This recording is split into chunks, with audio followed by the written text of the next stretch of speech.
he is defensive and he could be that machine gun mage. So you didn't have to show that, but now you're seeing young generation already being like, no, we don't want to play against that. And that's something Fnatic could have kept a secret for a while, but I definitely feel like it's part of the world's meta and how it's going to develop. Yeah, we have seen it a couple of times over the last few days, so it's not too surprising a pick, especially since Caps loves Ryze. Like, he's always loved to play Ryze, no matter how ineffective it can be sometimes in his hands. Ryze, Xayah, and the Tristana getting taken away from Young Generation, so we're going to see second tier AD carries here. Fnatic have removed Rek'Sai and Jarvan. Still that Kalista, yeah, as you say, will be the final ban. Kalista, and then you go over to Kog'Maw, you go over to Twitch. There's a few other things. We haven't seen much Twitch here. AD Cannon. Okay. AD Cannon.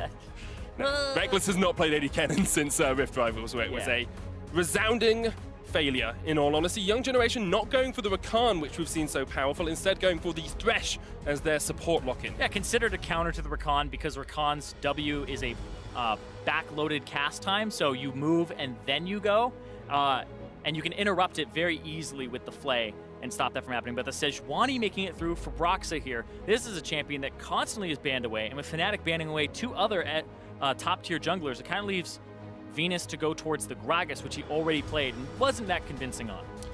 It's going to be the Rakan for Jez's as well, something he's played a lot throughout the split, very comfortable on that as well. I really want to see how this next step develops, because my question is, do AD carries get left for past ban phase 2, or are you looking to lock them in here? It depends on how high your priority is on certain champions. Like, do you think Cho'Gath right now is something that you'd pick as Young Generation in the top lane because you don't feel like there would be so much to counter it? But I do feel like AD carry, if you're wanting to take it here, like a Varus, etc., then this is where you do it. That's an AD carry. That is an AD carry. Get your grading scales ready, boys. Oh, baby. I love that, because Big Koro is like this player who is known. He's like, yeah, I'm the aggressive AD carry. I'm the big man here. And he says, you know what, Reckless? I can take you on. You know what, best AD carry in Europe? I can take you down. I'm going to pick Draven. This has been something Fnatic have played against before, because of course Misfits have cracked out the Draven a couple of times throughout the split. It is going to be the Varus, as you said, for Reckless. Not as aggressive an AD carry as a Draven, you might say, Zyrene. Does give him engage potential. This is a very engage-heavy bottom lane. This kind of harkens back to the days where when Rakan first came out, it's like, we're still playing some of the Ashe, the Jhin, the Varus. And Varus, very attack speed based. We'll see if he can keep that uptime going. But this bottom lane, Young Generation, if they can land hooks on either of these guys, if they can actually upset this bottom lane, it could be very good for them. But remember, Fnatic, they like to play a little bit around that bottom lane, the MVP of Reckless, and get him going. Have to see where Broxa decides to path early on. Said that we wanted to see more aggression from Young Generation. Thought they were too passive in their first game versus Chaos last in game, and well, Draven and Thresh definitely bring oodles of aggression to the bottom lane. Fnatic removed an aggressive top laner in the form of Renekton. Young Generation answered in kind as they take the Cho'Gath off the board. Yeah, remember the Renekton did take the first turret in that top lane. The Amumu ban for Venus. Not something you see too commonly. Yeah. I'm actually just unsure because Amumu, they're thinking that would be, I don't know, the Gragas would take place of that. I feel like maybe they just threw the ban away. Quite possibly. I think like things like the Gragas already being locked in just makes you think that that's probably going to be the jungler, but I'm sure there is a strategy behind it for Fnatic. I feel like you never, unless it's a a throwaway ban or like some really crazy thing, I feel like there's never an opportunity for you to throw away a ban. Even if you wanted to ban like Galio or something, because you don't want it to go top. If you're going to ban something that's just like Trundle, whatever, like just get something out of there. I doubt it's a throwaway ban as well. Let's that's the thing. Credit to Fnatic. They've done their research. They're taking this one game at a time, and they will have prepped for Young Generation. It's going to be a Nidalee lock. Assume that's going to go on Venus in the jungle, and that Gragas will go to Ren in the top lane. Now they're looking towards their mid laner. Nor didn't have the best of game ones. We'll be looking to bring out a more powerful pick into Caps. Yeah, the Syndra here. Some counters still on table. We'll see if he goes for like the Fizz, the Echo, the Vladimir, and the Galio. So this is kind of why they wouldn't ban that away. But the Galio was something they were talking about for Soaz. Could be for Caps. I really don't like that composition if it gets locked in for Fnatic. They've got so little damage. on that Fnatic lineup, and LeBlanc gives you just a smidgen more damage in that mid lane, Zyrene. Yeah, it's interesting as well because LeBlanc was a champion that popped up again after nerfs came around. You can't keep her down. Nothing seems to keep her down. You nerf her wave clear, you nerf the damage output. Doesn't matter. She's still this very, very relevant champion and a skill-based matchup here between the LeBlanc and the Syndra. Well, Caps has been showing off his talents in the first game. Had a very good game on the Rise, of course, going 6-0-6. Null struggled on Syndra. He went 1-2-4 up against the Chaos Latin Gamers. And in a skill matchup, personally, I give it to Caps. Perhaps I am slightly Fnatic favored in my view of the situation, but I think the last two matches these teams have played speak for themselves. And as we come into the games, I mean, I want to talk a little bit about what these compositions want to do. It feels very early, very aggressive from Young Generation. Fnatic, on the other hand, perhaps a little bit more traditional with the Shen, with the Sejuani, and then a couple of damage dealers. Yeah, a lot of front line here for themselves with the Shen and the fact that they have the Sejuani. I do like that combo, but then they have that slipperiness and the option to 1-3-1 with the LeBlanc, and then they have Reckless in the bottom side and an ample engage from this team from Fnatic. Young Generation looking for their first win. Fnatic looking to continue undefeated through the play-in stages. It's World Championship 2017 in Wuhan. And what I really want to see from Fnatic here is exactly what they did in Game 1, but with a little bit more grace, with a little bit more refinement, not giving away those kills that they did, and just closing the game out cleanly like we saw C9 do. Yeah, you want Fnatic to kind of not have to play against their opponents, but play more against the clock. Can they outdo themselves? It's almost like those ghost runs when you're playing like Mario Kart, right? It's like, oh, I got to beat my last time. I got to keep going. That's what you want to see from one of those top 1 seeds in a pool that kind of looks a little bit weak. But for the other side, for Young Generation, you want to see them use this Nidalee, use this Draven, be aggressive and try to win lanes, because you're not really going to out-macro a top team in Europe, right? I don't feel like Young Generation have that in them at the moment. Phoenix won out-macroed us. So I know.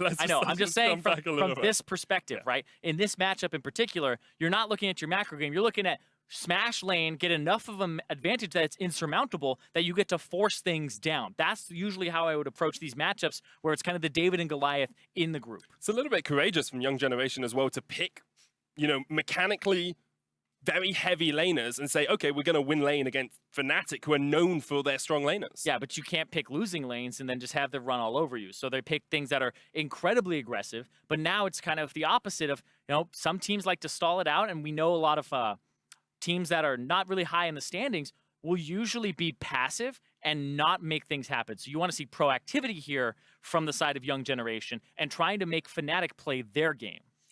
Just so you guys know, we do have a slight pause at the start. There's an audio issue with one of the players. We'll get into game as soon as we can, obviously. And we know you want to see the screen and not Zyrene's beautiful face. I keep doing this, man. This is getting a little bit weird. Sorry. Maybe it's the makeup. Maybe it's just... Yeah, it's the makeup. Yeah, 100%. But let's talk about what you really want to see from Fnatic that shows that they are a Seed 1 team, that shows that they are a team that can challenge with WE and with Cloud9 and with the teams that are already through to groups. Yeah, because they're going to end up in a group, that potentially may not be very easy for them, and you want to have kind of great showings now to make teams have to watch you, have to be careful, because we're talking about best of 1s right now. These are best of 1s that they're trying to smash. Then you have a best of 5. Then if you make it to the group stage, you're once again in a best of 1, like kind of double round robin, and you're playing 6 games there. So it's not going to get that much easier moving forward, and the competition will just become even harder. And the more that you win in a dominant fashion, the less you actually have to show. Exactly. We talked about showing the Rise earlier on from Caps. Perhaps now this is a more traditional composition. The Varus isn't really too much of a surprise. Yeah, I think that's a fantastic point you just made, Medic, because when you look at Cloud9, none of their games went over 30 minutes. It was 22, 25, 27, and 30. That's it. You don't know what they look like in an Elder Dragon setup. You don't know recently what they're going to play around, and these are different patches. So even going back to their NALCS and their regional qualifiers performances, you don't have a great idea of what their priorities are, how they're going to shift them. So there's still a lot that they didn't give up. And you can see, we saw it the other day where there's a lot of fans in Wuhan of Cloud9 and even of Fnatic here too. It says Little princess. Little princess. Wait. It's a skin because he's wearing the cape. It looks a little bit like a little princess. We saw Fnatic doing the heart signal as well on the stage. It's the little crossed fingers. It's a heart apparently in China. I was wondering what they were doing, whether it's like a money symbol. See, that's probably I was like, are those the valves coming out? What, of a heart? Yeah. Well, I think it's just meant to be the same shape as you would do with your fingers. Yeah. But it's just those stick out. But I feel like it's more anatomically correct. Let's be technical here. Valves don't come out That's true. of the heart. That's true. There's 4 chambers, and That's you've got true. 4 valves, and then I like you've got it. the I like pulmonary getting things- arteries and the aorta that come out. I and love the getting veins. things intentionally incorrect. Intentionally Yes. incorrect, yeah. Well, yeah. That's what I do when I'm casting as well. Just need more people to comment on it. Well, I like doing that around you because you'll correct me with all your medicine. It triggers me, in all honesty. Yeah, I love it. And you know what else sometimes triggers me? What? Audio issues. Okay. They can be frustrating. Well, they're very frustrating. It depends on the issue as well. Yeah. But I don't want to speculate here. I do feel like both teams on stage are just in that mindset of let's get in, let's remember what our coach just told us, what our game plan is, and don't drop anything on the way. And you have to be ready to have pauses and to have these things happen, because they do happen sometimes on the world stage, and you need to be able to compose yourself and prepare and continue in that right state of mind to be able to actually go into the game at your full effectiveness. And perhaps it's even a good thing for the teams to have this happen early so that they can be prepared for any eventuality that might happen. Yeah, and it's something that I feel some teams aren't comfortable pausing for like small things like audio issues or I talked to Mike Young after his first few days. He was like, my screen settings were wrong, my mouse settings were wrong, but I thought it was all in my head and I was just nervous. And he didn't want to pause because he didn't want to throw his team off their groove, right? So having a team and having a mentality of I need to make sure that I'm good first so I can help me so that I can help you and be in the game instead of having to worry about individual things is good, because it puts you in that right place to be a team player. And that's what we want to see from both these two teams as well. Coordination.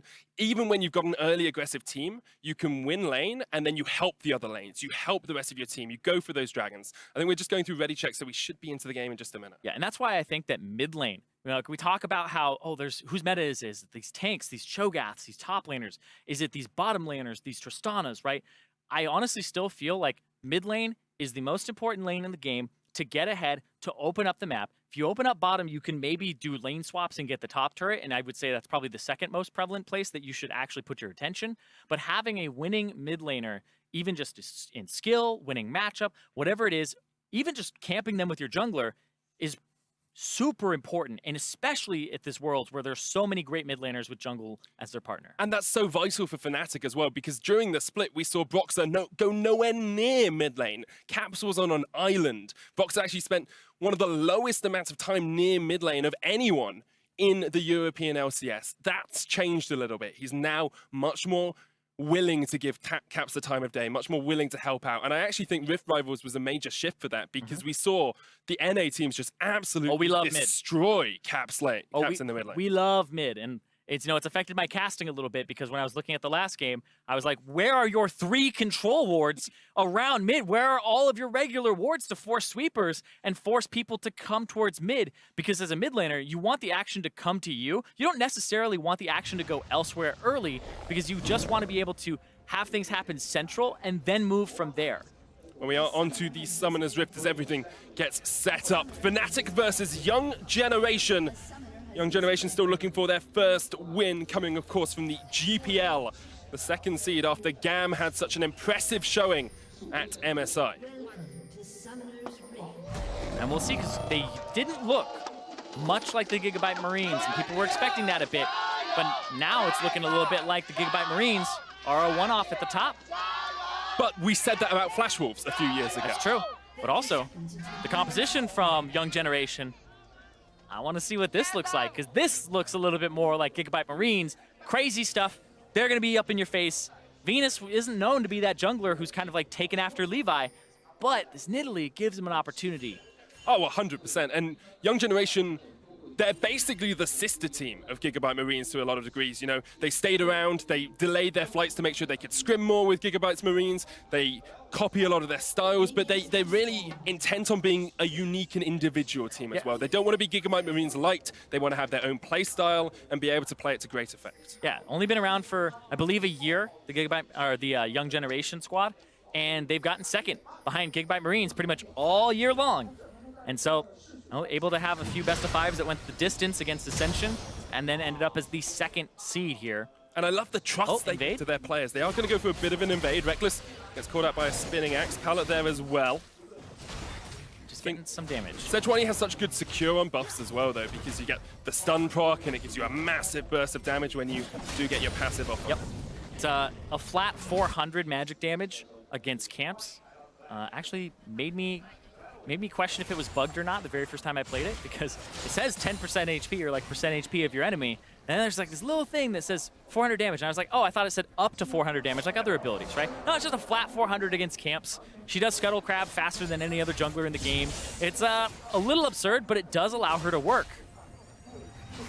Big Koro here in the bottom lane on that Draven. He and Pallet have been widely regarded as the best bottom lane in Vietnam, the strongest 2v2 matchup. And Reckless and Jesus at times have been looked at and they say, they're not as good as Sven and Mithy. They're not as good as Hans Summer and Ignar. They're much more passive in the lane. You can see Pallet and Big Koro getting level 2 first have already forced that Fnatic bottom lane back. Yeah, so far, Big Koro, A+. Oh, styling? Okay. I just like looking at Draven in the bottom lane. We are having connectivity issues again, which is why the pause hasn't come up on your screen. We might be able to continue the game just for a couple of moments. Looks like we're going to continue on with the action. Everything is normal. This is fine. Everything is awesome. This is fine. Everything is cool when you're part of a team like Young Generation coming into their first Worlds International Tournament. I'm very proud of that reference, just so that you know.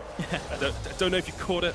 Sometimes I'm just very subtle with my references to things. I won't make you say it out loud. So I will say, no, I did not get it. Did you not? Nope, but don't ruin it. I'm not going to do it. People will have got it in the audience. Yeah, I'll get the tweets. It's for them. I've already got the tweet saying, why have you not watched Dragon Ball Z? That's because I watch League of Legends. Shame! I watch League of Legends and I watch Pallet going aggressive into the jungle, getting wards down, trying to make sure that they know where Broxah is on his rotations. Yeah, and Broxah will be on that top side. They saw him with the leash on the blue, and now they've been able to take over that whole bottom side. So this is good from Young Generation. This is a strategy to make sure Broxah is not fighting in this bottom side of the map where they have this pushing lane. Because if you don't cover this pushing lane, you don't get to push. They're blind. They don't get to actually walk up and have that Draven throwing axes at them. So what do we see Broxah do in response? Because he knows that this bottom lane is where probably Venus is going to spend his time. What does Broxah do to try and answer that on this Sejuani? So I feel like if you're Broxah, you just chill. You just make sure you can get what you can, ward up, get your Tracker's Knife first. Don't go for anything like the boots and the Ruby Crystal or anything like that. And just make sure you live up to the name of the item. Start tracking. Make sure you know where Venus is. And I don't feel like you're going to play aggressive bottom. I don't feel like you're going to play aggressive in mid for the most part. I want Broxah to give mid some wards, and I feel like Soaz just needs to survive and play this matchup accordingly until he's like level 6, and then you can start doing things on the bottom side of the map. Well, there's the tracking on Broxah. Will be spotted out, steps on a trap as well. Yep. We'll now know that Venus has vision. Venus has gone to Tracker's Knife as well. So both of them really valuing this early vision. Yeah, look at that. You just saw both Big Koro and Pallet sitting around waiting for the Sejuani to like go back in the jungle or to go into theirs and then try to collapse on him. It's actually really interesting that they gave up some pressure and some CS to do so. 1 CS, or 2 CS ahead in the lane now. Reckless will be able to try and answer that, but is there a point at which Big Koro and Pallet can take over the lane, or is it just continued, sustained pressure on towards Reckless and Jesus? So when you're playing Draven, there's 2 things you can do here. 1, you let the wave freeze and push towards you. You have to set up the freeze though and understand wave manipulation. And the second thing you can do is you can just keep them under turret, get turret damage as much as you want, and then pull jungler down, try to 3-man the turret, and just do it that way. But it looks like he's not getting too much off here except on Jez's. And I don't know if this is set. This is actually set up to freeze if you wanted it to, but he's not playing that way. He's going to keep going for thinning the wave and pushing and trading. So if you let it slow push, you give the enemy the advantage of trading because there's more minions that'll attack you. But if you just keep it underneath their turret and you keep this minion wave thin, then you get more opportunities to trade and have a favorable minion wave. That's got the heal early already. Heal from Reckless as well. Minion wave is going to hit onto Big Koro, but he has the summoner advantage here. Pallet still with the ignite as well. Jesus has an ignite of his own, of course. Jesus has actually had time to go back and pick up that Nomad's medallion, so he's going to be getting extra gold in this lane if they can keep it relatively even. And I feel like that's where some of this advantage is coming from, is the fact that he's able to stay even in that lane. And a little bit of that is top lane, actually. Looking at Soaz with that Tiamat already purchased, and he's winning this lane by a decent amount here with the CS and just the better mechanics and the better basics on last hitting. Two veterans fighting against each other. Ren is the team leader for Young Generation, has been around the block a few times, but not many people can match up to Soaz's international and experience record. Looks like, nope, not going all the way around. That's the thing, like at the moment it's so tentative, and it's trying to work out exactly how the teams want to play these matchups and want to play the vision game, because both teams are really heavily invested in wards early on. Yeah, and right now it's Moby Boots for Pallet, first item, and now he's roaming towards the mid side. Maybe clearing the vision, helping find these control wards, but looking first and foremost for a gank. Flash hook can of course catch out LeBlanc, but Cap still has a flash of his own and the distortion to be able to jump his way away. Null is going to be given across the blue buff as Young Generation, with an aggressive early composition, have had a slow-ish start. Yeah. They've had a few signs of brilliance. They burnt Reckless's heal, remember, in that bottom lane, but they haven't quite been able to capitalize on it yet, Zyrene. Yeah, I feel like Fnatic, like I said, they're playing safe enough. They're just playing safe. That's all they have to do right now. Their composition is a little bit better in that mid-late game, especially if the Draven doesn't get anything early. Or the Nidalee, right? And Brox is keeping pace with the Nidalee. Right now, though, Soaz can flash the spear. He's going to be okay, still with that CS advantage. Spear does a lot of damage, Soaz respecting the fact that that Nidalee could burst him down. Here's the unleashed power onto Caps. Jumps away, the flash by Null. Caps is clapped in the mid lane by Null. Solo kill by Null, and he also had to go flash for no flash there. Outplayed him strictly in that 1v1. Holy moly, that is absolutely incredible play by Null. Didn't have the best performance on Syndra in game one, but showing up big early on. And Venus gets the red buff off of that, and now he's towards where Brox is. If Broxa goes in on this, okay. Just being a little bit hesitant there, and that's right, because Caps TP's back to lane to pick some of it up, but dying like that early, I talked about how mid lane is so important. Now Null has an opportunity to start snowballing the game. Amplifying Tome, a little bit of magic resist, some boots as well to get yourself back into the lane, and this is a pure 1v1 from Null. And right now, Soaz is focusing on last hitting the wave, so he's not looking really at Caps' HP or the burst that could come through, and he's just trying to stop the back, so no Shen ultimate there, Null just 1v1s. It's a bit of greed from Caps as well, because he had flash, and the Dark Sphere came in, he tried to dodge it, didn't flash. It was interesting. Because I think he was looking to just see the visual indicator of the force of will, because Syndra's holding the W. You're not expecting her to Q, you're expecting her to throw the W, and that's what you're going to flash, but she just throws down a Q, and he doesn't get the reaction. But now Caps has flash advantage, and I like that Young Generation, their warding, we can compare it to the way that mid lane was warded last game. It's just a little bit more important for them to know what Caps is doing and keep this mid lane pressure. It's very topside focused. If you look down towards the bottom side, that's where Fnatic have their vision advantage. There is a Mountain Drake on the cards. They've got Shen. Fnatic have been known to go for these 4-man dives down towards the bottom lane. Would not be surprised if Broxah starts pathing down here and Caps perhaps even looks for the roam. Yeah, Caps would be the one that I would expect to start roaming down here, as well as Soaz. Just have 4-mans, bottom. That's really what I think about when I think of Fnatic and them finding success. You know, we're talking about they should be able to play through Caps, but when I think about what they do, it's usually 4 people bottom, 5 people bottom, going down and making sure that they can get an advantage on that star 80 carry. Let's have a look at how Big Koro is doing in that lane. He's pretty even with the Varus. Reckless has his heal back up, but Koro will be getting those stacks of adoration building up, and if he can get a kill, that is a big gold investment that jumps straight into Young Generation's favor. They are actually ahead in gold now as well, after falling slightly behind early on. I do feel like Young Generation, though, in this bottom lane, are in a position now where they don't have ward coverage. Brox is now coming down to the bottom side. Shen ultimate is something they have to worry about. So going aggressive, I think they may have missed the window where they were just trying to push and not do a lot of turret damage. But I feel like they missed the window for Draven to really just keep autoing, keep getting damage, and push it in. So I think a little bit of a failure there in terms of the aggressive play that we were looking to see. There's the chain of corruption, there's the charm, there's the quickness, there's the jump in. Broxah joins the fray as well. That is a very dead Draven. 4-man bottom, didn't need it, but we still see Soaz coming in with the ultimate, and that was just the chain CC. They lost control of the bottom side of the map, and that's exactly what you want to see from Fnatic. And they just shut down those adoration stacks, like you were saying. There was that Draven nerf where he loses even more. He does. It might even be first tower blood down towards that bottom side as well. But now we see 3 people mid as a potential counter from Young Generation. They're going to try to go for the second clap.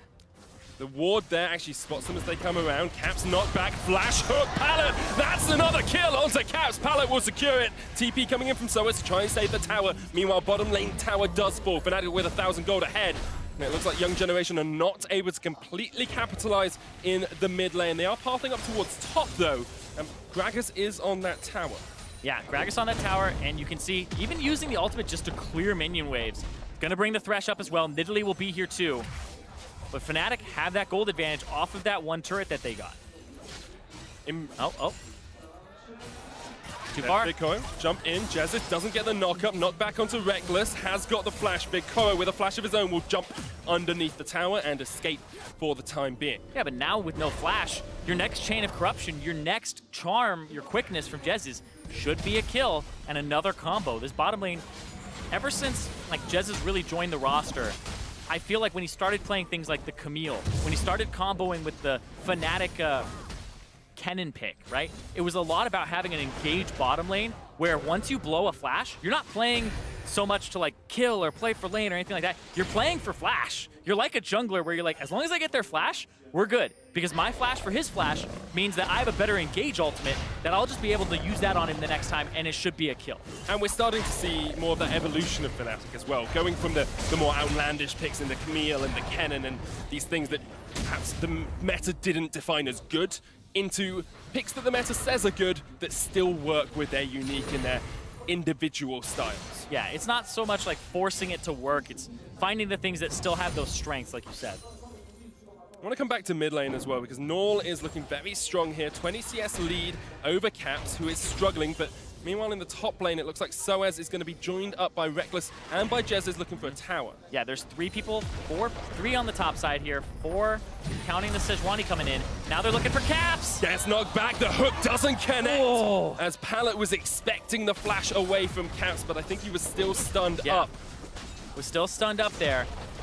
But they'll be able to get some damage on that mid turret and take that down, but they're trading that top turret for it. They do lose the top tower, but mid lane tower opens up so much more of the map. Norl is having a great game. Pallet's roaming around really well as well. If Young Generation can continue to put pressure onto Caps, they have a window of opportunity in this game.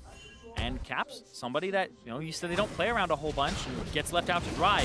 And when Brox is not on this aggressive jungler and he's playing something like the Sejuani, it's just kind of a back to that strategy of, hey, go bottom, then we can go top. And it's funny, because we were talking about this beforehand, where mid is important, and bottom is like the second most important, because once you get that bottom turret, you can swap it to top turret, right? But then you go from there. What objectives have you opened up? But look at this. I talked about the lack of flashes earlier. They're going to go for it now. Doesn't quite get the connection. Explosive cast knocks him back, but the charm is going to land in the end as Big Koro caught up, overextended in the top lane, and will eventually fall to Broxah. Reckless was trying to get the kill for himself, and Broxah just swiped away the hammer. He doesn't get an assist there, but time is of the essence here when Caps is getting bodied in the mid lane here by so many people. He's just trying to buy time. There's 4 people here. This would actually be an advantage if they get this turret. For Young Generation, trading a turret for a kill is worth it for them because they don't actually lose anything else in terms of structures. 2 towers in the mid lane, a gold lead for Young Generation 15 minutes in. Coming into this game, there was no one, I think, out of any of our analysts thinking that this would be the case. Fnatic have struggled against this early game composition coming out from Young Generation. They are going to go for the Rift Herald though, and that basically secures you a mid lane tower if you can use it effectively. Yeah, now there's a bottom lane that needs to be cleaned up by Big Koro. And then mid lane, when do you use this Rift Herald to siege that down and try to equalize those turrets? Because 2 mid lane turrets down, it's not just that singular one, it's those 2, which is going to give them so much control of Fnatic's Wolf Camp and a lot of easy to access vision for them.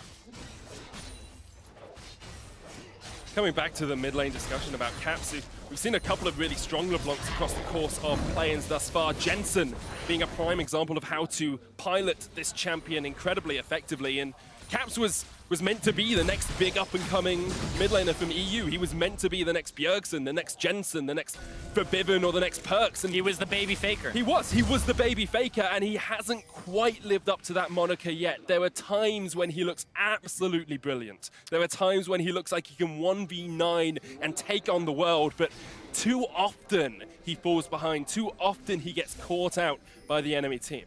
But let's just say right now, Null has been playing incredibly well. He's at that 10 CS per minute mark. He's the highest CS in the game, tied with Reckless right now, who is already averaging a 10.6, I believe, which is actually ridiculous. When I look at CS per minute, I'm looking at 9+ for a lot of the carries, and that's over time. That's over, all of the games you've played. Bad matchups, good matchups, matchups you get camped, matchups that you die early, things go wrong. What is your consistency stat? And Reckless has one of the highest, I believe, like the highest in the world right now for that. And we're seeing somebody like Null in this game with an advantage be toe-to-toe with him in terms of what they're picking up on this map, because he is somebody that now Young Generation can go ahead and leverage. Fnatic do give a lot of farm to Reckless as well, just to clarify that. He does farm incredibly well. He actually has a 20 CS advantage in this lane as well. Across regionals, he averaged 16 farm ahead at 15 minutes, which is pretty darn devastating when your enemy AD carry is basically a kill behind in lane. Yes, and like you said, there is only a finite amount of farm in League of Legends, right? If somebody is picking up this absurd amount, it's got to come from somewhere else. Oh, beauty, Venus! And from Venus, it's coming from Brox's pocket. Oh, that was so pretty to watch. Broxer could have blocked it, didn't realize that Venus was there, and it comes down to vision once again, Zyrene. Extra wards, extra pushing to try and clear out these control wards gives Young Generation the extra Rift Scuttle. But if we literally took the proximity of everybody to mid lane in this game, it is overwhelmingly in favor of Young Generation. I don't think I've seen Jezzes and Reckless around that mid lane yet, and that's why the ward control has just been in favor. There's 2 control wards, one on either side. Palace just doing that for style points, but there's a control ward from Young Generation on either side, and now everybody's collapsing because there's so many damn wards. It's just like, help. We chunked out the jungler. Let's just get everybody in here to get rid of these damn wards and make something happen. Well, Fnatic have realized and perhaps have listened to you, brought 4 members towards this mid lane, so as it's just off towards the top side of it as well. This is an engage. Herald is there if they want it. This is an engage position for the team. Ren over the wall, and then they say, okay, we'll just back up. Because right now, Broxa, you can see the Sejuani ultimate come through. You can see a lot happen here. Now they're just trying to clear. So the control boards fall, and there's none left in the inventories of the Young Generation. They have to back and restock to reestablish control of mid lane. First item spikes have been hit across the board as well. Ardent Sensor first for Jezzes, has got the Sight Stone as well. No Ardent Sensor on Venus, which is something we have seen from Nidalee players, instead going towards the Athenes first. Yeah, I actually see both those items on Nidalee players now.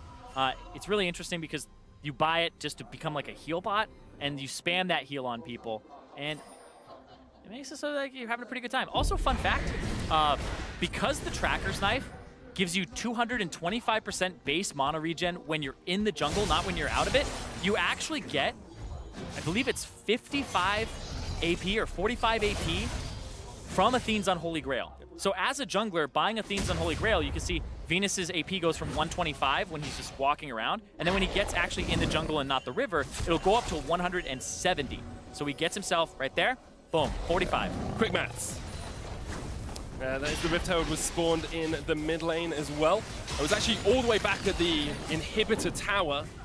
Does mean that Fnatic are able to close out this turret, equalize the score 3-3, and get themselves about an 800 gold lead at the 20-minute mark. Infernal Drake in 15 seconds. Even though everything's been equalized now, Fnatic, what are they going to do? They're sending Caps to the top side with his teleport, and this gives the proactive play over to the side of Young Generation as he clears this out and uses abilities before TP. Especially since Soaz is down with the team. They're still playing a 4v5 and they've got the teleport, but if you put Soaz up there, Stand United joins so much quicker. Yeah, he's going to maybe try and get mid priority, but there's TP already, and they got the TP out now from Caps.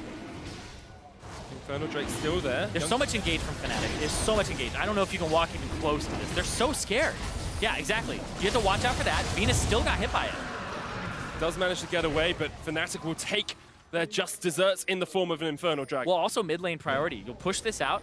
If somebody gets caught in rotation, it could be the second turret in mid lane going down. Remember, we talked about they have the Glacial Prison, but they also have things like the ultimate from Reckless. Got a hook onto Boxer as well. The chain of crops is going to come down. There's the quickness from Jez as he tries to lock him up. Caps jumps in, but knocked back by Ren. Good body buff from him. Jez goes low. Big Koro is now opening up the axes. He's chucking them into the back of Soaz and secures himself a kill. I think I saw 329 extra gold for him as well. Nice. Caps. Looking for Venus, though. He wanted to be able to burst him, but remember, LeBlanc takes a little more time for that. That's not the sort of play you expect to see Baron? from someone who's gone 0-2 in lane. And Yeah. Young Generation could call for the Baron. Ren is there. It's a bait. Ren still has Body Slam Flash. Oh, Pallet! Flash from Pallet. Broxer gets body bopped up. Null's going to get the scat of the week as well, and that is a very dead Sejuani. They killed the jungler. They killed the top laner. Now, they ended up getting off of that. Null got mana back from having the Morellos. Now they can start this up. They just have to avoid the engage. But remember, stand united. Well, they've still killed Broxer. Perhaps they've killed the hopes of EU. Caps jumping in. Here goes Jez's as well. Baron down to 2,000. Ren gets jumped out of the pit. The Baron falls. It's gone to Young Generation, and they've still got members alive. Jez is low, but 3 members have died. And it's only Null and Ren who will escape to the backside. That was bold from Fnatic. Jez's with a fantastic engage onto the back because everybody was getting to the back of the pit, but then they still keep their eyes more on the Baron than on the members of Fnatic. So Young Generation have Venus flash back in after getting pushed out to get the Baron and secure it. Zyrene, if you said to me before this game at 23 minutes, Fnatic would be equal on kills, equal on towers, and equal on golds with Young Generation, I would have laughed in your face. Young Generation have stepped up so well in this game. They played their composition really well as well. It's actually just completely equal on both sides. 3 turrets apiece, 1 Drake apiece, and then they also have 5 kills apiece. It's this Baron now that makes the difference. And Broxah got hooked trying to get out of there. Pallet, this man has been doing work. Loving this right here, where Soaz ends up going in, and then they try to keep him there as long as possible. Pallet with a great play backwards, and Ren with the slow, just in case the flash comes out. 389 gold. Nice. It's not as much as you would want, but extra long still gold. I'll take an extra long sword if I can get one. Let's look at this Baron fight again. Jez is in the back, and then Soaz gets to taunt across 2. Venus now has to go away, and when you're behind the Baron, there's more AoE damage. He's doing back spikes. Hold on, though. Engage onto Ren. There's the chain as well. Here comes Broxah looking for the stun. Can't quite get it. Ren once again escapes. Perhaps an overcommit there from Fnatic into the Young Generation. Broxah's 100% in Sejuani range there. If he has Q up, QR, 100% you can hit him there. But decides it's better to save that in case. Is this a base race? Oh, it'd be beautiful if it was. It looks like Fnatic are just going to get 1 turret, but they might lose their inhibitor tower here. Caps is backing. Baron is going to help them push in. Big Koro, Pallet, and Null going to be able to break the inhibitor line, and Venus is doing a great job of keeping Fnatic alive. Fnatic actually going to chase back onto Venus, but this is an inhibitor gone. For Fnatic, they will get a kill onto the Nidalee, but how much have they lost for this? Venus is still escaping. Eventually, they'll knock him, but he's going to get away. Not quite enough. They kill him. What more can Fnatic get from this? Because they lost an inhib in mid. They'd have to siege bottom, but I feel like these 3 members will recall, and then it's just wave clear. Because they don't have Baron, remember. They lost it to Young Generation, and Young Generation are rewarded with the mid lane turret and that inhibitor. All that work that Null did in the early game got them those 2 turrets, and now it's got them that inhibitor after they've been able to revisit. As we're coming into this game, we talked about compositions. We said Soaz might get caught out in the top lane. Pallet comes in, but here is the damage from the unleashed power. Soaz flashes the wall, but you cannot flash away from the biggest Koro on Young Generation. Now, the only big Koro as well. You didn't have to do that. You just could have just left it. It's true. There's an asterisk next to it. Yep. But he is the biggest damn Koro on this team. Yeah, it's true. It's true. I was going to say as well, coming into this, we said Young Generation have an early game composition. They want to get this pressure down. They've done that, but the gold is still pretty even with Fnatic. Can Fnatic now start to scale up into the late? I just think it's Fnatic's basics on CS is just what's keeping them in this game. And then they've had really good fights. And right now, we're seeing Caps try to get something here. That still hit. Man. No vision in the bush, though, and here comes the TP from Ren. Young Generation might take this because it's a split Fnatic. They have to back away in all different directions. And eventually they will be able to escape. Young Generation do get away as 5. That is some really good patience there from Young Generation. They know that Soaz could have Stand United and teleport to join. Ren uses his TP because it could be an all-out fight and wants to be there immediately. And now they get to back. reset, have this inhibitor wave pushing in the mid, and the Cloud Drake is the thing that's next on the table here in 30 seconds, 34 seconds between these two teams. But there's so much control for Fnatic of that area. Young Generation will try and regain control of it, and they have these big power spikes as well. You've got Banshees, Morello, Voidstaff on Null. He is looking absolutely devastating on this Syndra. Such a change for him from game one to this game. Yeah, it's a very big change for them. But one thing that I'm looking at is, I'm looking at that mid lane. No, like you said, this guy, I don't know what's going on. He's just playing like a man possessed up against Caps. He got some attention, but that was a solo kill to start it off. It was such a good solo kill as well. Something like Syndra is good at getting solo kills, but he just outplayed Caps across the course of a couple of minutes, really, to get that solo kill. Yeah, he got the solo kill, and then people were like, oh, this is a lane we can leverage. Let's go here. So even the Thresh that could be getting advantages in this lane with a Varus, a low mobility AD carry, he decides instead, let's go mid, use the mobility boots that he purchased first. He's not looking at any of this Ardent Sensor stuff. He's just going straight towards mid, trying to get hooks, trying to get caps, and then the second kill came down and got them that turret. And the rest of the Young Generation squad are looking pretty strong as well. Want to see Venus get that Ardent Sensor soon. It's sitting on an Aether Wisp at the moment. Assume he'll go towards the Forbidden Idol and the Ardent Sensor just to buff up that Draven a little bit more. Yeah, something that I talked about a little bit was the Athene's Unholy Grail now gives you AP, gives you 5 AP per 25% base mana regen that you have. So there's already base mana regen on the item of 100%. So it's already an item that's a 50 AP item when you buy it. If you're a jungler and you have that 225% from your Tracker's Knife or even just the Hunter's Medallion, you end up getting, what was it, 45 more? It was 45 more than 125 to 170. You get 45 more there on top of it. So when he purchased this Athene's Unholy Grail, it was 50, but this is actually a 95 AP item that he purchased, and it's typically for supports, but this is why Jungle Nidalee is buying these items. You go, oh, it's a supportive item. But then you go ahead and buy yourself the Ardent Sensor. That has 50 base mana regen on it. So then that makes the Athene's Unholy Grail like a 105 AP item, right? So it just keeps stacking when you have those extra ones on top of it. And this Nidalee is honestly not hurting at all for any extra for damage. Alongside that, you've got the buff that you give to Draven with the Ardent Sensor and the heal, which of course gives you extra attack speed on it, so it's just so strong on that Draven. Big Koro is sitting at 2-3 and 0, has completed the Infinity Edge and the Static Shiv, is looking pretty strong and probably has a little bit of gold to spend as well, sitting on 1,300 at the moment. So I want to see that next item completed before we get into this next fight. Right now, we're seeing just advantages mostly from that mid lane. It's about 1,700 up for Null. Then you see on the bottom side, Reckless is up about 700 himself, or I guess 900 himself. And then in the top lane, Soaz is down about 700. So even though the Baron did go over to Young Generation and they got that mid inhib, they're still sitting at only a 1.5k gold advantage, which is spread across one of their carries and one of their tanks. Not so much that Draven, where Reckless still has an advantage there. Obviously, we are very sorry about the pause, guys. It's due to a server issue. We're just waiting for everything to stabilize before we get back into the game, but hopefully we'll be right back on into the action as soon as possible. I want to talk about next steps here, Zyrene. What is it that Young Generation do next to really close out this game? Because they are still in a winning position, but to me, it feels like the later the game gets, the more it goes towards Fnatic's favor. So a lot of people will have that kind of gut feeling where you're like, oh, Fnatic are still fine, right? And it's not, I wouldn't say it's so much because you're like, oh, Fnatic are like this team that has this high pedigree. I feel like it's because when you look at the compositions, they just have so much in terms of engage that we saw it when the Infernal Drake went over. We're like, oh, Young Generation, they're in a great spot here to like siege. They're at the Infernal Drake first. Then they all pull off of it because they're like, no, we don't want to get Shen flash taunted. We don't want to have a chain land. We don't want to have the Chain of Corruption land. We don't want to have Jez's jump in with the recombo. And you don't want to have like the Glacial Prison. There's so much long range engage here from Fnatic.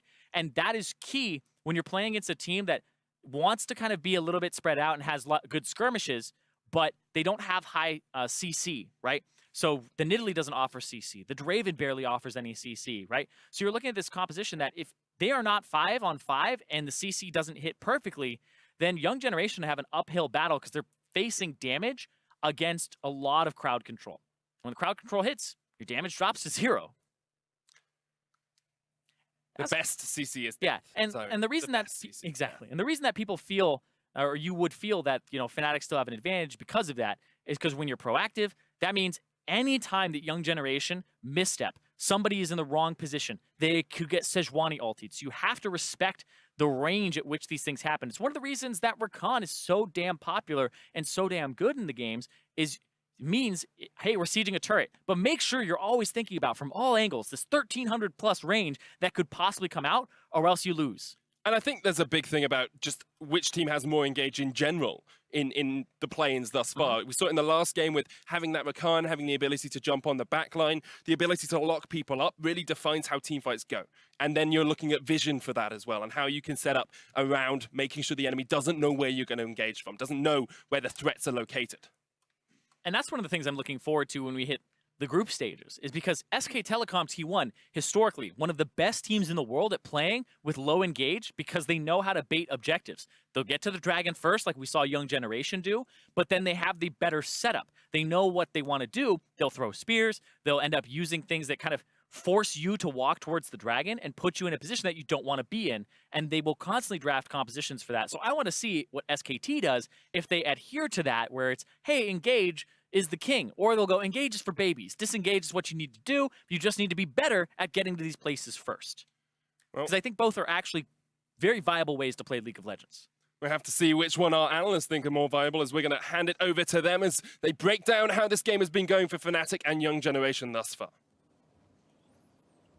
Well, Fnatic, surprised to say it has been incredibly back and forth. Young Generation definitely stepping up here, but I think the first thing that we have to look at is the draft phase. Talk a little bit about the decision-making on both sides. Because it's not great on both sides, to say the least. There's a couple things going on. You want to take the Fnatic side? I kind of want to take the Fnatic side. All right, let me start off with Young Generation then. You go ahead, my friend. We've been talking all tournament long about attacking the enemy team's strength, and as opposed to just kind of maybe trying to work around it or something. Nothing attacks enemy AD carry more than saying, we're going to blind pick Thresh and Draven so that we can destroy your superstar AD carry. And that, of course, did not work out at all for them, and it has been one of the biggest problems for Young Generation in this game. Yeah, I think that the bottom lane right now for Fnatic is looking on point throughout this game so far. They've been the main carries, but someone who's been lagging behind a little bit has been in the middle lane, and that is Caps. And when you draft a LeBlanc in this composition, to me, it just raises a lot of question marks. Because number one, LeBlanc into Syndra, very commonly known as a skill matchup. But I feel like there are a lot of safer options that he could have gone for that make more sense from a compositional standpoint. If you want 1-3-1, Corki can fill that role. If you want wave clear, Corki can also fill that role. Who's also another good champion into Syndra? Like, just starting to get the idea that the LeBlanc pick, I feel, was an overconfident move. That, so here's my question. We talk about it as a skill matchup. If you look back at the first game that Null played, do you think it was unreasonable for Caps to take a skill matchup? Because we did see him struggle in a lot of mechanical scenarios. In that sense, I would say not really. It can make a little bit of sense. Also, a Nidalee pick is one that it can get very scary if it gets out of control. But if the LeBlanc gets ahead, she has an extra squishy target to prioritize because Nidalee is basically the squishiest jungle champion in the game right now, potentially with Elise.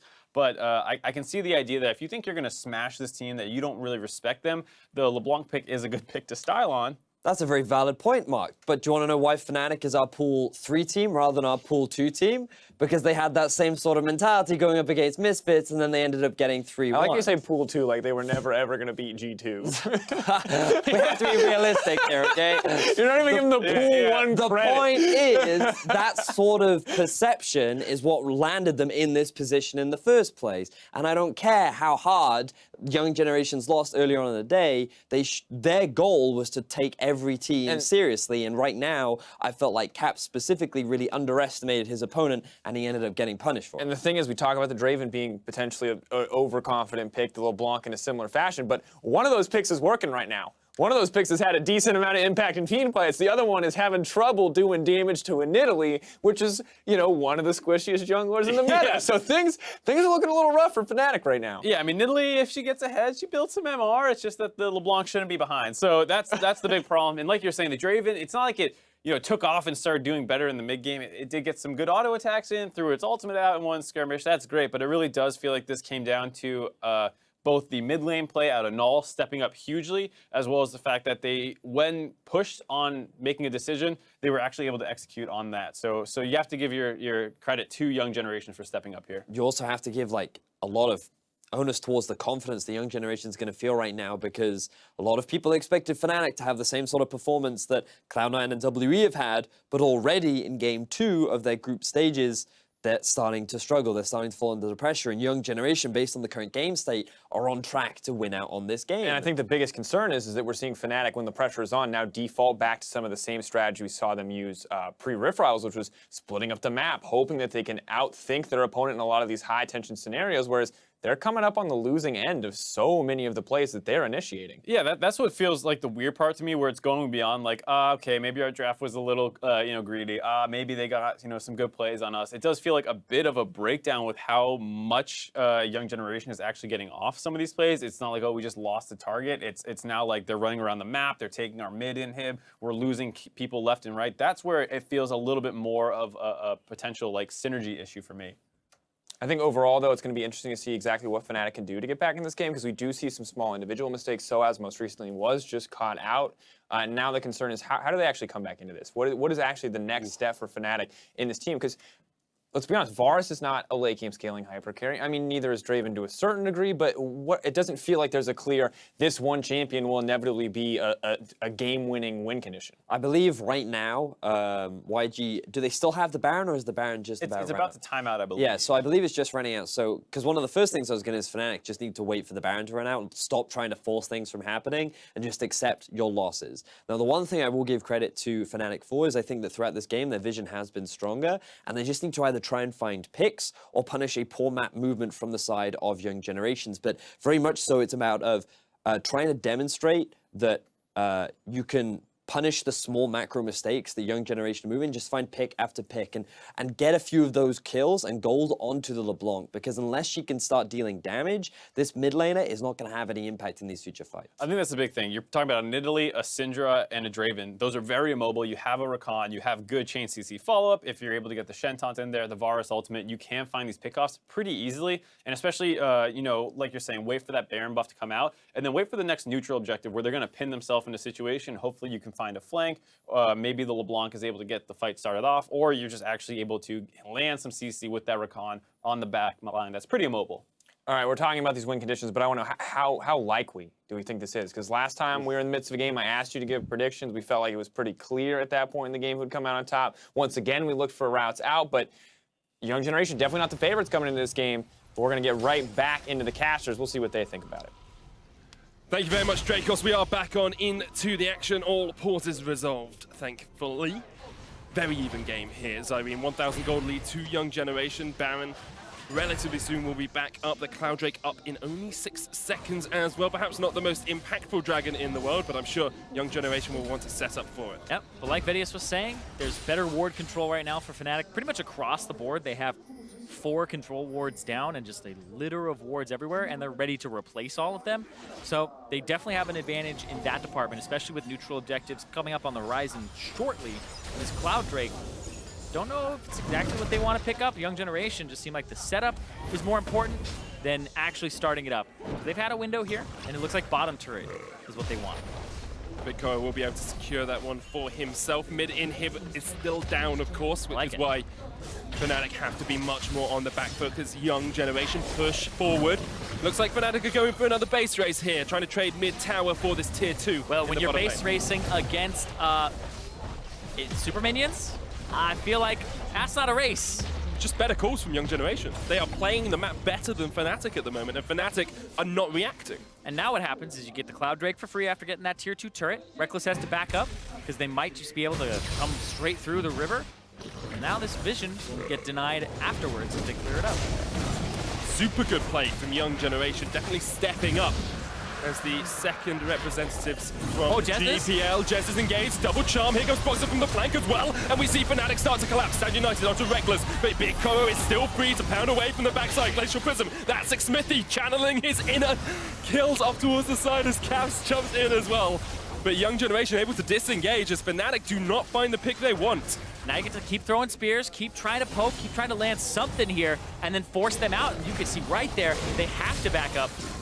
Caps, though, looking for damage on Null. Doesn't really have that much damage at the moment. Soaz is in such a strange position down towards the bottom side of this fight. Yeah, it would clear the minion wave, and it would force Young Generation to move towards him, which then he could go up, and the rest of his team could collapse down and pincer. And that's exactly what you would want to have if you're Fnatic, because they have a superior front line with 2 frontliners to really the 1 on Young Generation. But yes, Baron up in 15 seconds. You want to get those backs in now if you can. Checking gold right now, 1,700 on the Draven, 1,200 on the Syndra, and 1,000 on Venus. Right now, there's more spent gold on Fnatic's side, and they are looking for that Fnatic brush. Gonna see if they can set up around Young Generation. Here they go from the side box, jumped in, looking for Pallet. That Thresh still very tanky though as they knock Fnatic back. Young Generation perhaps want the re-engage now as Ren goes to the front line. A charm from Jez is a 5-man charm. The knockup. Big Car is still alive and he's gonna pound away on Caps. Ren dead, 2 dead from Young Generation. Fnatic able to collapse, able to get the fight they wanted. And Null with a beautiful scout of the week there, but it still wasn't enough. And Fnatic are now on the inside track to the Baron to give themselves an advantage. And this Baron will be exactly what Fnatic wanted, exactly what the Doctor ordered for them. Them hearts were stopping beating there. They were going into asystole, but the diagnosis was death for Ren as Pallet and him died in that last fight. The Baron for Fnatic will be secured, and they will be able to look to push towards the base of Young Generation. You can hear the cheers. Definitely some Fnatic fans in the crowd. And this right here was Fnatic setting it up. They don't get the ward in the bush. They don't see this completely coming. But then the big parts here is Jez to the back line. They've set it on the desk. Look at that charm. That hits everybody except for the very back line. And then comes through, and no ultimate up just yet. It was 1 second away for Ren before he would have that team fight splitting ultimate with the explosive cask. A game of vision once again, Zyrene, as Fnatic were able to set up their trademark vision bush. They caught Young Generation out, and now will be looking to start to close out this game. Young Generation have put up an incredibly strong fight, and it's not over for them yet. They still have not had their base broken by Fnatic. And we had a long conversation about, why you would feel Fnatic are still in this game, just because all the engage, all the potential for picks that they have is very high. Everybody on this team could set up and engage on Fnatic's side. Anybody could catch anybody else out. And Young Generation with the low mobility 2 carries with the Syndra as well as the Draven, and the vulnerability that the Nidalee has when she's sieging is very high. So catching somebody, quite easy to do. However, we have got the Ardent Sensor on Venus now, so he's going to be able to empower Big Koro even more. Still, an unkilled Syndra in the mid lane has a needlessly large rod to add to her items, and although it took him ages, Pallet has completed the Locket of the Iron Solari and the Knight's Vow. The Knight's Vow coming through. We'll see who he ends up linking to, because right now the Draven looks like the prime target to do it, because you would be like, all right, makes sense. Yeah. But right now, Null's having better game. Big Koro, King Koro now King on Koro. that Draven. I wonder what you would actually say in the Knight's Vow if you were doing that. I will protect you if you give me life back. That's My right. liege. Pallet is now the squire for the Draven. One of his many adoring fans. Caps trying to jump onto Null, pops the Banshees, and 1-3-1 has been established here by Fnatic. They look to push in with their Baron buff. Yeah, and using that Baron buff to its full effect. Caps. For someone who went 0-2 in lane and got absolutely destroyed by Null, Caps is being very brave with some of these He's been brave since the pick, right? He's been very aggressive, and it's backfired on him, and now he's finally finding an opportunity to leverage a TP advantage. Because if he's able to chunk him out, it allows him to TP and make a play somewhere else. So he's just looking, testing, trying to make sure something could give and try to give his team that advantage. Because right now, this is just a Baron that allows the waves to push up and get fed to the enemy team. Yeah, Soaz looking for the flank here, and this will be a turret going down, as they have to respect it. Have to respect the ability to flank in the TP that could come in from Caps. Whoa, Back with the scan of the week, no! unleash power! Blasted! There is a new fragrance on Summoner's Rift. It's bodied by Null in this game. Get one every Worlds. This time Null brings it down. I mean, Null could be just the person who's giving it out, because now he's got a ton of essence of Caps to give. Whoa. Null the clone. As Young Generation once again get the pick, and it's something you do not want to see from your rookie mid laner. Over-aggressive plays, not respecting the enemy mid. Null is someone who wasn't really known that much Yeah. before this tournament. Imagine if that was Faker. Imagine if that was Bjergsen or Jensen. Null is bodying him. How much more could anyone else? And Fnatic now looking down the barrel of defeat as they lose their mid laner once again. And that is just such a boon for Young Generation. Fnatic has been winning those side lanes, especially the bottom side, but it's that mid lane that got opened up. That's the inhibitor that's down. They get to revisit it. Null has been so key. We don't get player of the games at Worlds because no MVP points, but Null definitely be earning it this game because that is 2 solo kills in his lane against his opponent, smashing him. Fnatic will be able to set vision up around this mountain Drake. Something they have done well, even being on the losing side, being able to get vision down. They will try and secure this one. And once again, it's Caps who's going, oh no, it's not, that's the Mimic. Yeah. I was caught out, perhaps Ren will be caught out by it as well. But the LeBlanc gives you vision of that area as she walks through. So I like that. It gives them an idea of, are they contesting it from the backside? The answer was no. And we're at an even game again. 2 Drakes to 2 Drakes.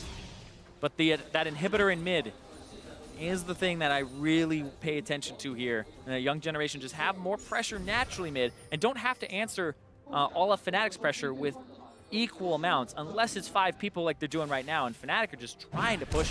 That is a weak power play with a Baron. 2,000 gold, they got a couple of towers out of it, but that was it. Whirling Death comes down, the knock-up used by Jez as he has to flash away and uses the quickness. Oh. That is huge for Fnatic. That's one of their engaged tools Yeah, that's down. a big engage tool for them. But remember, they have so many that they could actually potentially use.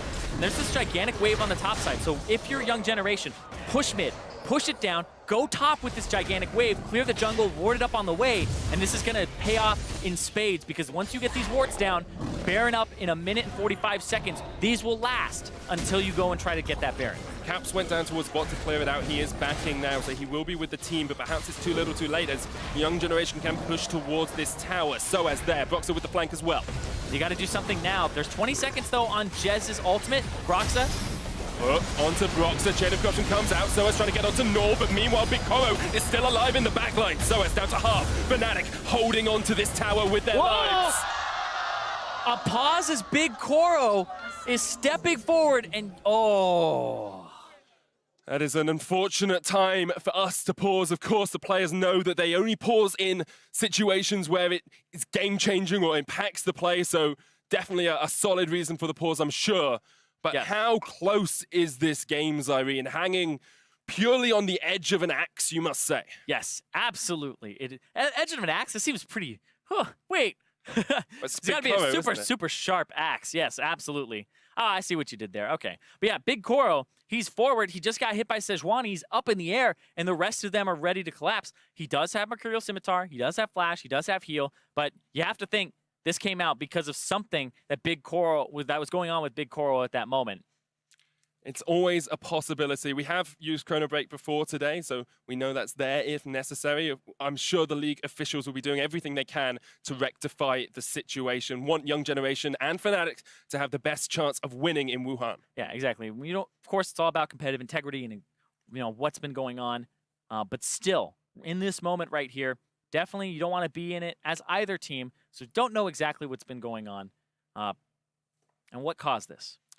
Let's come back to the state of the game, though, Yes, because please. Young Generation have been so adamant in this game, so indomitable at times. I thought, personally, again, that after the 25, 30-minute mark, when we started to see Fnatic winning fights, when we started to see this composition really come online, Young Generation would collapse. But time and time again, we've seen them make catches. Caps has been called out by Null, and every member of Young Generation steps up to the plate when needed. Yeah, every member so far, like we've seen some engages from Ren, we've seen some disengages, and really, I'm looking at Big Koro kind of because I feel like Pallet as a playmaker stepped up. I feel like Null got those solo kills. Venus has been in the right places. And now Big Koro has to match Reckless, we talk a lot about what's going well for Young Generation, where they have a mid Syndra that's 3-0-4 with 325 CS. Reckless is 3-0-4 with 398 CS. He is 2 away from 400 CS at 35, 36 minutes, and he's almost full build. He just needs to complete his Mercurial Scimitar, and then he's there. So Reckless, that's why he's so reliable. The 10.6 CS per minute, the MVP award, all of that. A lot of that, you're just like, okay, KDA is a thing, but at the same time, consistency, reliability, knowing that no matter what happens in the early game, they will be able to accrue that gold And then when you get to that later point, you're in a very good spot. And winning lane even when you're not expected to win lane, or going even in lane when you're not expected to go even in lane, is the mark of a truly great player. And Reckless does that so consistently. Jez is there as well, of course, aids him. And the Fnatic team has been based around Reckless for a very long time. His last foray at Worlds wasn't as effective as it perhaps would have liked it to be, but this time he's given himself much more of an impetus. He's overcome a lot of challenges this split and is now looking with a very positive outlook at this Worlds tournament. And Fnatic generally are looking very positively at play-ins and saying, yes, it's a great time for us. We want to take it game by game. And they need to against oppositions like Young Generation. Yeah, especially when this is a game that you were expecting based off of what's been happening with the #1 seeds versus lower seeds, and also looking at what's been going on with Fnatic earlier in the day versus Chaos Latin Gamers and Young Generation versus Chaos Latin Gamers. You wouldn't be expecting this. Chaos Latin Gamers beat Young Generation.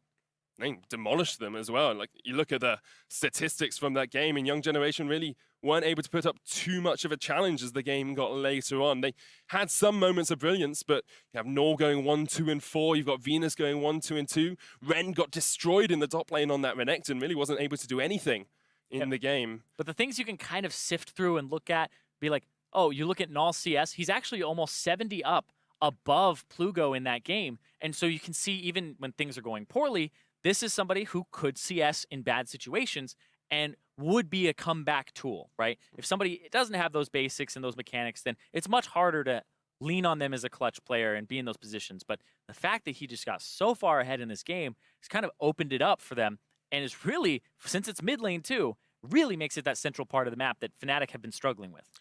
Unfortunately, we are still in the pause, guys. We're going to hand it over to our prediction kings on the analyst desk. Dracos, take it away.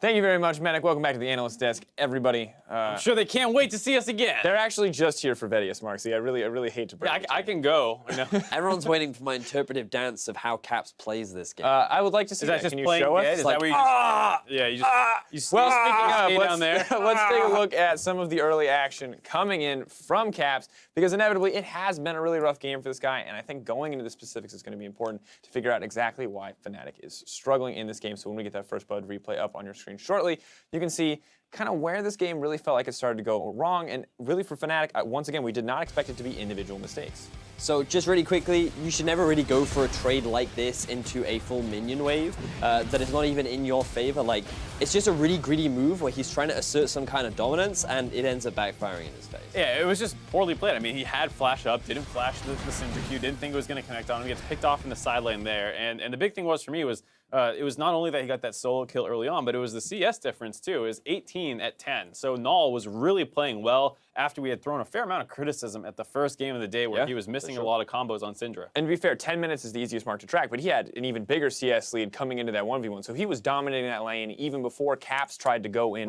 for the all-in, which I think is a huge credence to him. And of course, that final replay, honestly, Syndra is so far ahead, there's not a whole lot you can do in that scenario, but Null absolutely earned that because he earned that lead in the first place and then made it keep going home. And here, as we look later in the game, it does feel like there were a few instances where Young Generation overstepped. However, at the end of the day, it still feels like they're coming out on top in a lot of these exchanges.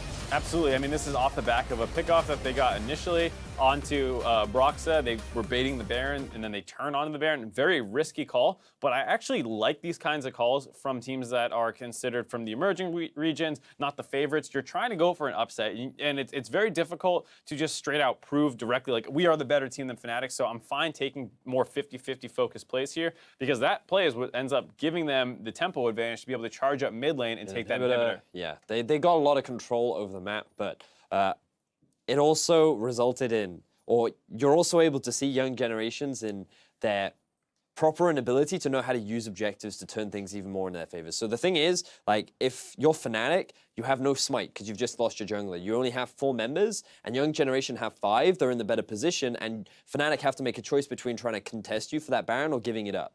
And Young Generation could have used that to turn and burn and suddenly turn that into a massive fight in their favor, but instead they go for the risk. It ends up falling apart, and while, again, it does turn overall as an advantage, it could have been an even better situation for them, but it's just that slight difference in experience between the two teams. Interestingly enough, before we came back from the previous break, we did say, hey, how do you win this game if you're Fnatic? It looks like they're behind. They are struggling. They don't have simple win conditions. This next fight shows a little bit about what we talked about in terms of you have a pick composition, try to find a pick. Except in this case, it wasn't a pick. It wasn't a pick. It was more like we're going to start this team fight in a perfect choke where we get to use all of the AoE. Well, even if you don't find quite the pickoff that you were hoping for, you still, like we said, have good engage. If you can land it onto the immobile backline here, and you see multiple members on the side of the young generation are going to step up, and that's right when Jesus sees his opportunity, goes in, gets the knock up onto 3 men, huge amount of CC, and allows the backline of Fnatic to keep putting out their damage. They're able to win this fight with 2 kills, which allows them to grab the Baron. Should put them in a position to start closing this game out, but more mistakes coming in from Caps. And very crucially there is the well that they took out the smite from the equation too, so there's no risk of a Baron steal, and even though they weren't immediately able to kill the back line, they killed the targets that they needed to, and it was just thanks to a lot of the stacking CC and overall a really good engage coming out from Jesus. So ultimately, I don't expect us to completely know the reason why we keep seeing individual members of Fnatic getting caught out, but it is happening surprisingly consistently throughout the course of this game.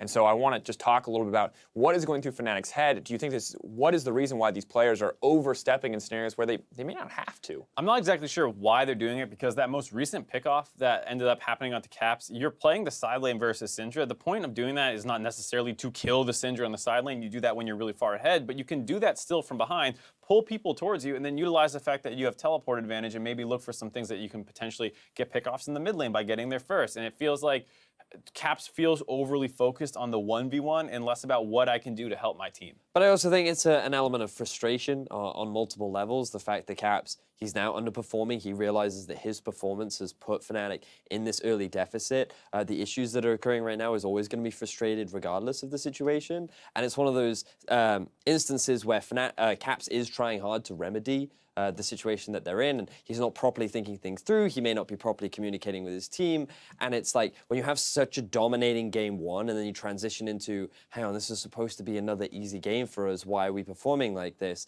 Like, these levels of frustration will stack up, and it comes back to that mental fortitude that we were talking about earlier on. Fnatic realized in their semifinal loss that the mental fortitude was not that strong. It needed to improve, and while I'm sure it has gotten better, you're still seeing remnants of how it can affect Fnatic. And it also feels like it hasn't been tested since that point when we look back. And my big concern is Broxa and Caps. These guys are both rookies. We don't bring it up as much because we know they both had experience on a bigger stage, but maybe does it feel a little bit like the world stage is getting them? Because ultimately, Broxa feels like he's playing scared again. Caps feels he's maybe trying too hard to make outplays, and we have to wonder, you know, the veterans are still mostly in the right place outside of Soaz getting caught in the side lane. Is this kind of rookie talent maybe crumbling a little bit under the pressure they're in front of? Could be. I mean, you saw on your screen there Soaz looking a little contemplative, I guess. He was very sullen looking, and it feels like these pauses aren't really doing Fnatic much good, that they have to keep pulling themselves out of the game. If you're doubting yourself, let's say if you're Caps, you feel like, oh man, I got solo killed, I should be doing better, and you're not taking this time to recenter yourself, it actually can be detrimental. Yeah. And of course, just as an update on the pause, it is due to a player bug splat. Wow, that was a struggle to get out. And they are attempting a chrono break once again, so we'll keep you guys updated as to how that is going. But, I mean, in the past, there was another situation where we had a pause in Europe, and of course, I talked to Reckless about this, and he's talked a lot about, hey, you have to stay focused, because ultimately, during this time period, you're tracking flash timers, you're tracking, you know, when Baron is respawning. Luckily, some of that's tracked in game for you now, but you have to stay focused on the game throughout all of this time, because you come back in, nothing is different, right? Outside a game, you're waiting, you're sitting, you're anxious.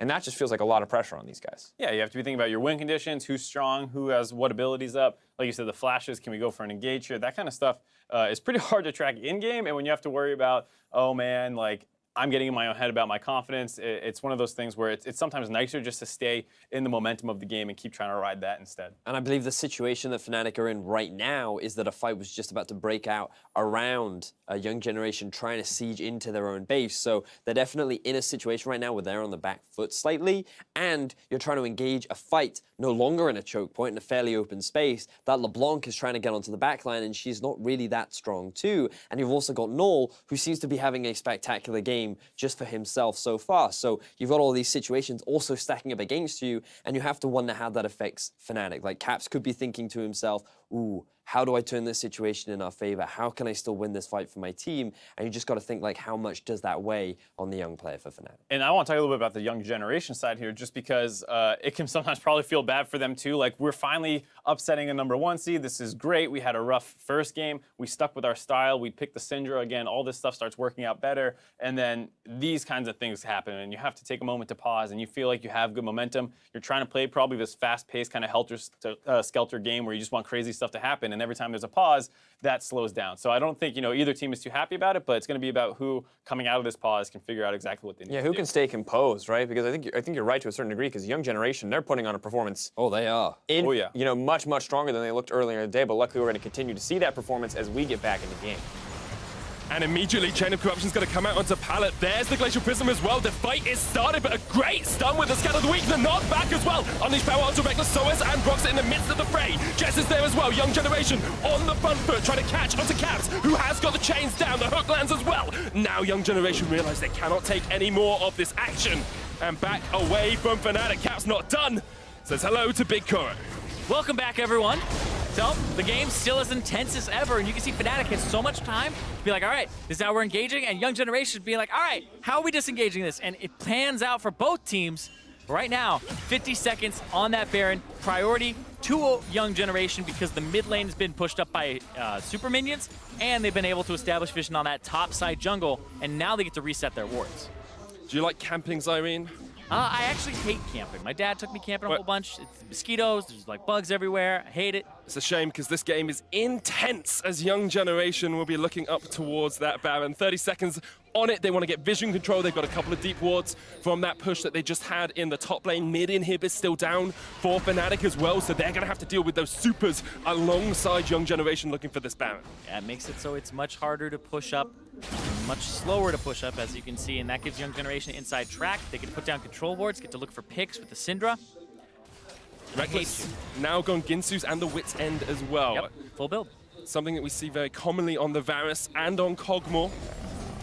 Works incredibly well as a combination, but Big Koro has 4 items as well. Fnatic now stepping into the unknown, unaware that Null was around the corner, and some good damage onto Soaz and onto Jezis, who is one of the primary engage tools, of course, for this Fnatic lineup. The pause hasn't seemed to affect either of these two teams as they are both Ren TP behind. He was looking for it. It's going to come down. Here we go. The TP Here's behind. the fight. No vision. Here comes Ren. The chain's going to land, but Ren jumps straight in, knocks Reckless in the wrong way, and now Ren is actually caught off at the back. Young Generation trying to get to their top laner, but he is left out to dry. Reckless gets the kill. Caps jumps onto Big Koro, double chains, but Big Koro turns it right back around in his face, and Caps has to jump away. The fact that Ren went in, and then he messed up the combo. Reckless didn't have flash. Reckless only had QSS to try and get out of a knockup/stun, and he was able to get out just barely off of a misplay. But this game is still on a knife edge as Null looking for Caps. He knows Caps has gone for those flanks. Null just needs an unleashed power. Caps would not survive. Only the Mercury treads, only that meager amount of magic resist. Fnatic still with the man advantage, and the Stand United can now set up around the Baron. They clear out the vision, and they start it up. Caps off towards the side, looking for the flank. Onto Null, jumps in with the Banshees, but here comes the unleashed power. Oh my god! Caps, Stand United just saves him though, and still Fnatic on the Baron. Are they going to do this? Because Caps has TP. Caps come back. Here comes Soaz. He's teleported in. Spirit 2,000 going in. HP. Venus jumps in, but they target him down. He doesn't quite get it as Boxer secures it. Now Fnatic still looking for the fight, as Pallet perhaps is caught out here. Caps coming in with the teleport, and Pallet knocked up. He's going to get taken down as well. The stun into the damage from Reckless. A kill for Fnatic, a Baron as well, and perhaps that is the game for the European representatives. It might be in the future, but right now they've had super minions just stop spawning in mid for Young Generation. Their inhibitors back up. They got the Baron off that play. I don't think this is over just yet. I feel like we got a lot of time. I'm getting too eager. I'm getting too eager. We've been sitting here for like almost an hour, and there's been 40 minutes of gameplay. The game feels like it's much further along than it is, so I don't blame you. The death timers are lower than you would think because it's been so much real life time. And you have to think for the players as well how much that must weigh on their minds, because they've been in this state of mental jousting for an hour now, and the long pauses where you're not able to talk to your team as much, you're not able to discuss tactics, you have to just try and keep your mind in the right spot. Yeah, and I love what you did before where we take kind of stock of flashes. Jez's has his, Reckless about to have his, Caps, Broxa, all with them, and same with Soaz about to have his as well. And this Elder Dragon is in 20 seconds. Fnatic upper hand right now in this fight. Caps also just got a Zhonya's as well. Works into the unleashed power. You Zhonya's it, you don't take the damage, and then you can look for some more of your own. Could have been a Banshees, but instead goes for the Zhonya's. All the range! The engage all the way onto Nor, but he cleanses and flashes away. 2 summoners down on that mid laner now, and Fnatic still have time to set up for the Elder. An Infernal and a Mountain in their back pocket. So what they got there is they got the flash out of Jez's, but Null had to use both of his summoner spells. So they don't have that same long-range engage, but remember, this quickness is now down to about a 60-second cooldown. This thing is fast in terms of how quickly it comes back. It's 48-second cooldown. Ridiculous that he can keep doing these engages every 3/4 of a minute. Fnatic will start up the Elder Dragon Ren there. We've seen steals of Dragons and Barons alike. Soaz standing in the bush, gets warded up. The hook lands as well. Soaz did use the taunt as well as he jumps through Ren. There's the chain of corruption. Jez is going to jump in. Boxer with the Glacial Prism does hit onto Pallet, but he's pretty darn tanky on that Thresh. And now Fnatic, having burnt a lot of their ultimates, need to be cautious about staying around. Reckless is all by himself here. Caps has a flank. Yeah, Caps went over to try and flank. They're pushing Soaz up to the top side. Caps now on the left side of this fight. That's a low Elder Dragon. It's below half. There could be bursts coming through and it resets. It resets, you can hear the audience. But not completely. They're walking away. Venus is now, they're gonna try to burst it. Venus can't quite get there. Boxer does secure it, and now Soaz is looking for the flank. Has the flash, has the taunt. 3 members of Young Generation lining up for him. Caps lands the chains onto Null, and there's the taunt. That is a shutdown on to the Syndra, and Young Generation just able to escape from Jez's. Caps still has that flank position. Koro, Zhonya's keeps him alive, but Koro will escape to the top side. And Fnatic need to just accept that they got the Elder Drake and look for a push. Yeah, Caps there with the Zhonya's because that could have been a crit coming through. We think back to when he actually flashed away from the previous ultimate from the Draven. Didn't work there. Just learning from that.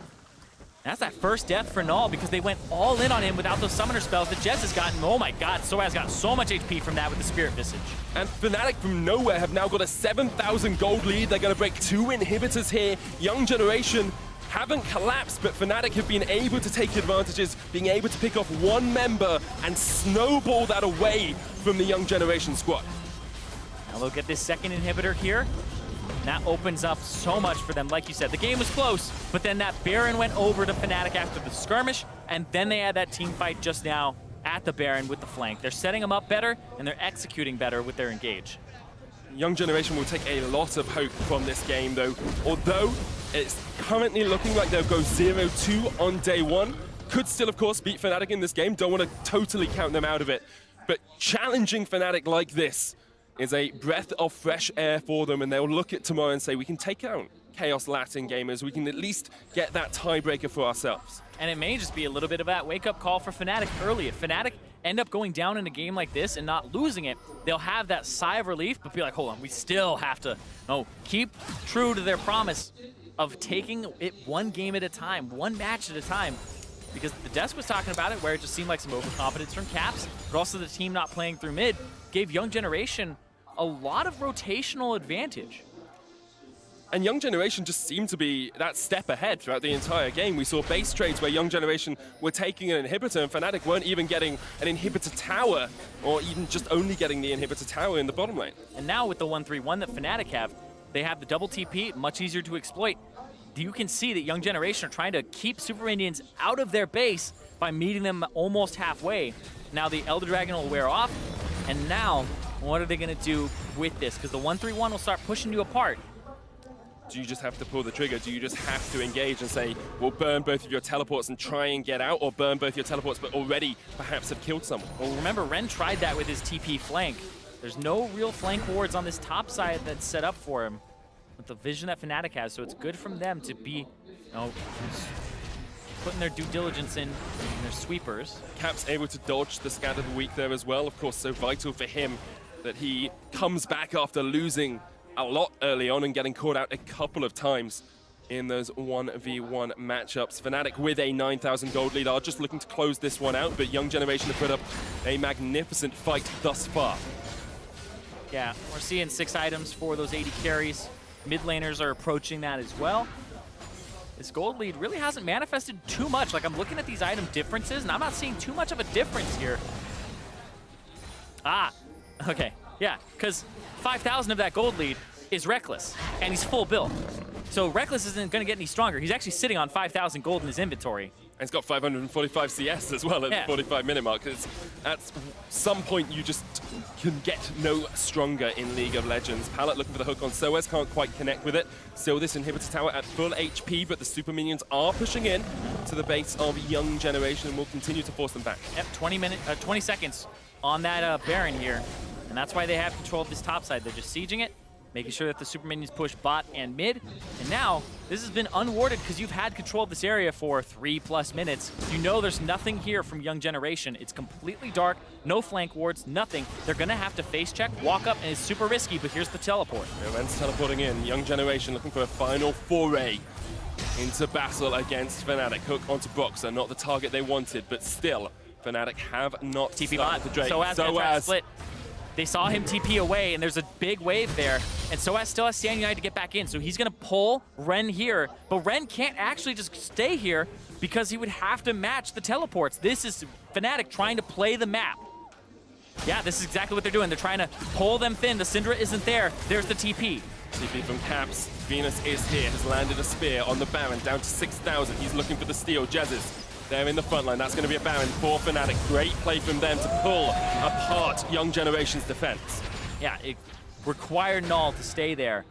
And because he wasn't up at Baron, they were able to take it pretty easily. And so good macro play from Fnatic with an advantage. It's easier to pull off those macro plays when you have an advantage, but it's good to see that they leverage it because you saw Young Generation with Barons, with the map advantage, not be able to grow that over Fnatic because they were scared of the engage. It's good to think that they were still able to think about these plays considering how long that pause was and how much it must have weighed on their minds. Still in a position where they're not fatigued, they still have a lot more left in the tank in this game against Young Generation. Young Generation perhaps looking a little bit worse for wear as Fnatic now push in with the Baron towards this inhibitor tower in the top. Big Koro, Venus, Pallet, Null defend. Inhibitor's coming back up now, and you can see the 1-3-1 still in place for Fnatic, the slippery LeBlanc, and then the 3 members on the top side. Yep, just keep doing this. Inhib is down to half, Soaz joins it up as well. Still that inhibitor down in the bottom lane, so they can look for this 2-man stack. No minion wave there, yeah, but Caps takes a chunk of HP from Big Koro, who has Forgone Boots in his build, going for a GA instead. Caps on the bottom side now, and they're just rotating around. That top has been a little bit difficult for them to break, but they're just getting damage and chip damage on these inhibitors. Mid already falls, and now this bottom one is looking as well. Just League of Legends by numbers for Fnatic here. They are painting in the happy little trees, making sure they have the rocks in the right place. They want no happy accidents.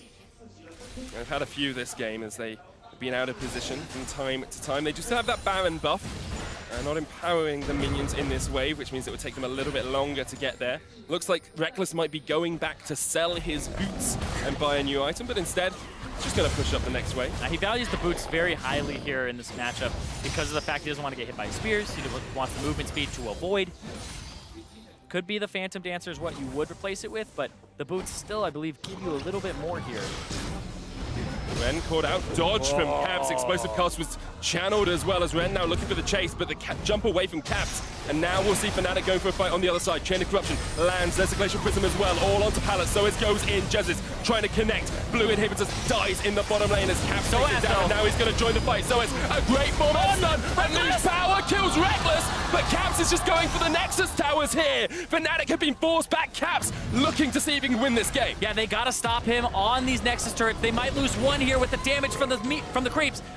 Venus getting pulled in from Pallet, and he snaps back. He's trying to finish it, and Null! He gets it, can't quite take down Nor though, and Ren doesn't land the body slam, but the stun does connect. back. Caps jumps in with the Zonyas, but Fnatic have lost their 2 carries now, and Young Generation have held on to this game. They lost their carries, but there are super minions pouring into the base. They have to kind of do their due diligence here, take these down, push the waves. They might be able to get that middle inhibitor, but there's 30 seconds on Reckless. They will be able to reach it just barely, and that might actually be the difference. Fnatic just not quite able to break that base. 10 turrets down in favor of them, and Young Generation still holding on. I thought perhaps they had run their tank dry. I thought they were running on fumes. Young Generation proved me wrong once again. Yeah, Null. He ended up getting a fantastic 4-man scatter the week. It stunned Reckless. Reckless had to go for a cleanse to get out of it, and then he flashed forward and burst No it. way. They're going to try to end. They are done with this game. No way, Zyrene, do they close this out? Chain of Corruption comes in, Fnatic trying to fight it back. Young Generation still alive. Big Koro is down into the GA. Ren's there. They don't have any more damage. Null trying to do what he can. Big Koro survives the Mercurial Scimitar. The knockback onto Proxer. A great locket, though, and Pallet lands the hook. Young Generation realize they can't do it because Caps is respawning. Fnatic aren't going to let them go without a fight, but Null blocks them off once again. Proxer has flash here. He will look for the engage from the side. Minions in the bottom lane pushing in. There's a huge wave down there. Get back. One Nexus tower. Can they get back? Can they get to the Nexus? As soon as they get back, though, they don't have the firepower to kill this off and heal simultaneously. They have to do it fast, and there's 30 seconds on the Elder Dragon. They will escape. It's up to Ren as well to get away here because Caps is trying to chase him down. He No, he's realizes spotted. He's dead. He's on a ward. Is he dead, though? We've seen Caps misplay today. It's up to Ren to try and dodge around. The chains connect, and Caps jumps in. Goodbye, Ren, says Caps, as eventually he will get the kill on towards this Gragas. Keeping him alive for as long as delaying. possible to delay his death timer. This means that he's stuck, and now it's not already ticking. He wanted to die a little earlier than this.